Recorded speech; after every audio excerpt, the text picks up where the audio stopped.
Hi viewers, welcome to our channel.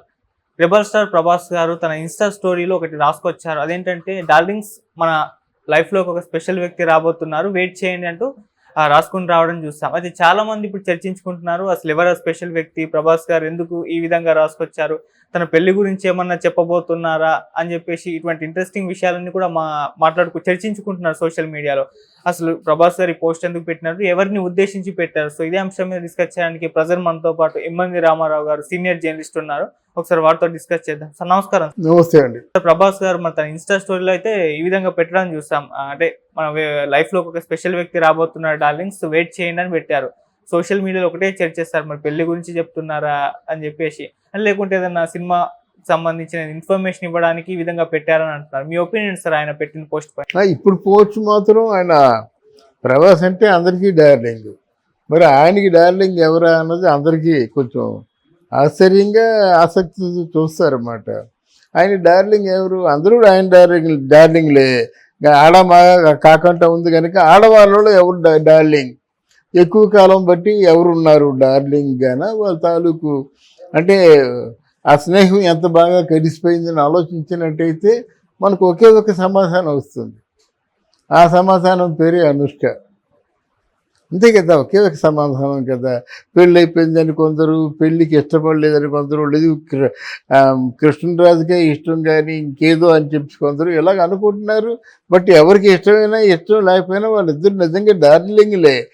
ఎక్కడికైనా వెళ్ళినంత ఇద్దరు కలిసే వెళ్ళేవారు, ఇద్దరు కలిసి మామూలుగా మంచి స్నేహితులుగా కలిసి ఉండేవారు.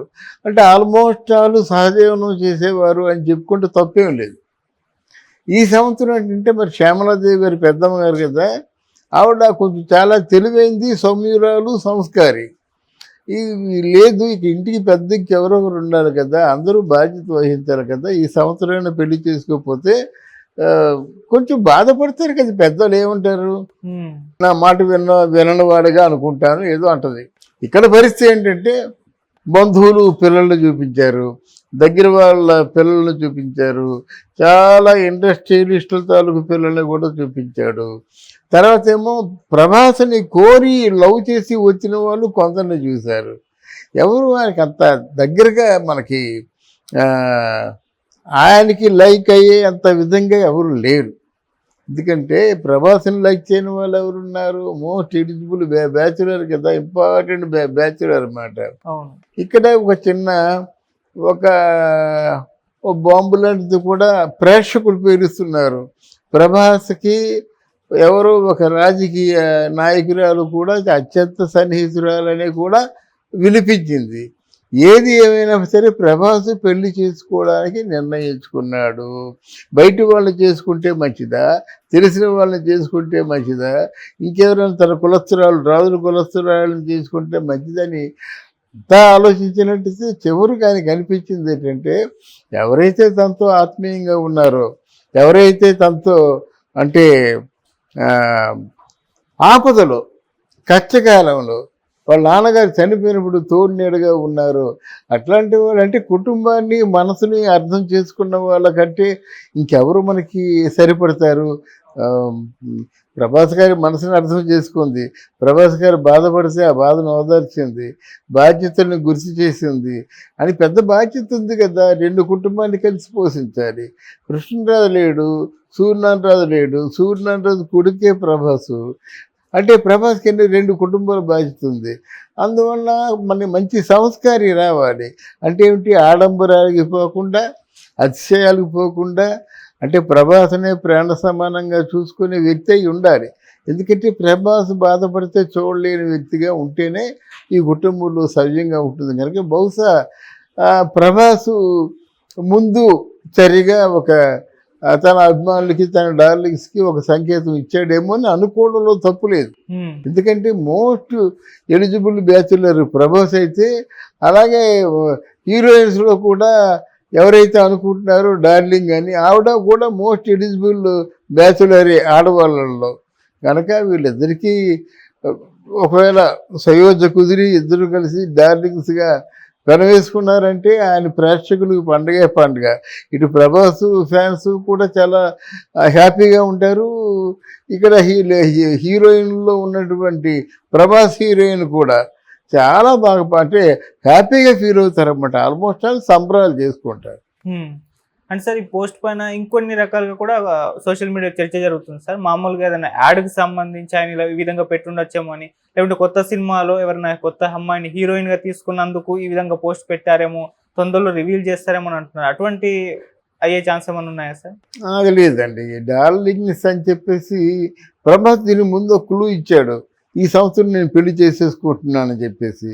అంతకుముందు తాలూకు అభిమానులు కూడా క్లూ ఇచ్చారు.